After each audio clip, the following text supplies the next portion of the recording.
સુરતના મોટા વરાછામાં આવેલ આનંદધારા સોસાયટીમાં મોડી રાત્રે આગની ઘટના બનવા પામી હોવાનું સામે આવ્યું છે।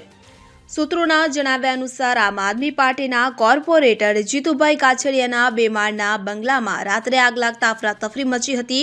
આગની ઘટનામાં કોર્પોરેટરનો 17 વર્ષીય દીકરો પ્રિન્સ રૂમમાં જ ફસાઈ જતા ગંભીર રીતે દાઝી ગયો હતો। આગ લાગી ત્યારે મકાનમાં 7 સભ્યો હાજર હતા, જેમાંથી પરિવારના 6 સભ્યોએ બાજુમાં આવેલા મકાનના ધાબા પર કૂદીને જીવ બચાવ્યો હતો।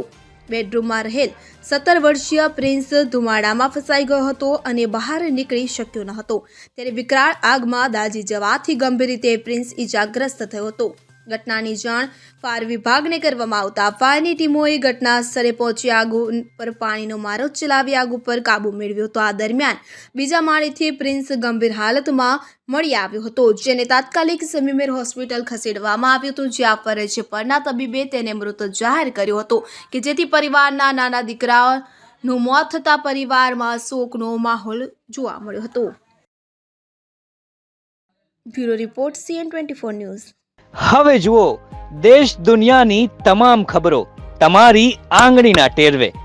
ઉઠાવો મોબાઈલ અને Google Play Store પરથી ડાઉનલોડ કરો અમારી CN24 ન્યૂઝ મોબાઈલ એપ।